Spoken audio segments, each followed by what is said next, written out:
So yep, it happened again. I went through one more creative block. And the reason? Well, I took a project that was beyond my current skill set, got overwhelmed and started to ignore it, and ended up missing the deadline. I just finished working on that project and it was awesome, and I had the motivation to finish it because this time I did something different. By the way, I'm talking about this video. Where one will you comment? Where one, please comment. Where one, copy, have you tracked? You might have got the time back.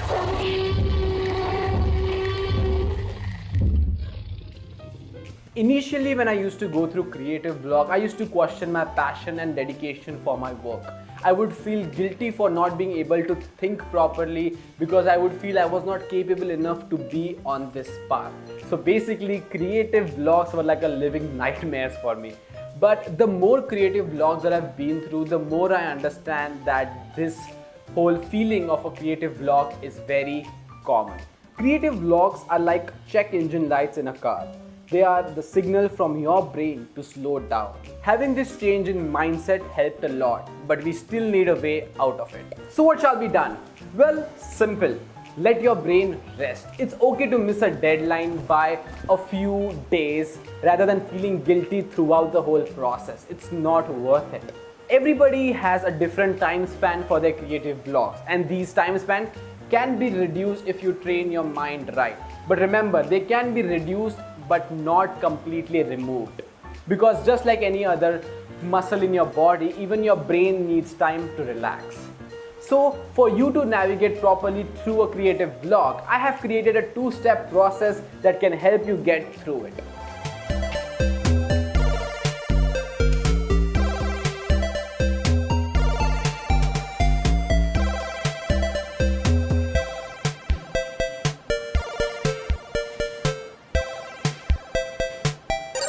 Understand that getting out of a creative block is basically going through it. So that means you can't do anything but take a break. Thinking that way would actually reduce the guilt of taking that break if you're anything like me. So yeah, but what you do in that break matters a lot. You should do something that is meaningful and fulfilling. For example, talk to your family, catch up with your friends, read a book, do a course, something that is meaningful.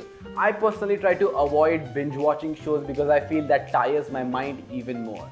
So yeah, take a break and do something meaningful with it.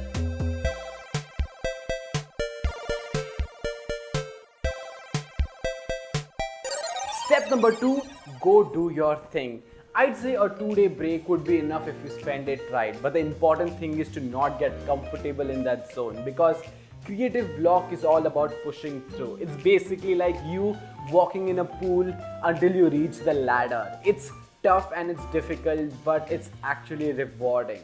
And once you gain the momentum, you will be back on track. I'm sure this will work because creative blocks is due to the exhaustion of our brain, but it stays because we let it. This is something very important for you to keep in mind because it took me a lot of time to realize this fact. Initially, when I used to go through creative blocks, I used to question my passion, and that just added to my overall negativity and guilt because I never realized that I got back on track soon enough.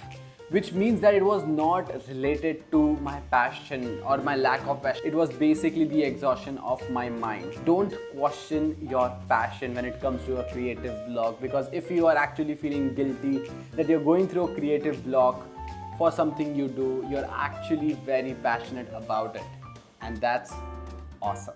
Hi, if you're watching my videos for the very first time, my name is Amay Kadhade. I'm a filmmaker and a creator documenting his life and trying to be a better filmmaker and a creator through self-development. This is a place where we do many routines and challenges and stuff like that. So if you're into productivity or if you want to be good at whatever you do, you're gonna like what you see here. So for that, go down there, subscribe, and I'll see you guys next week.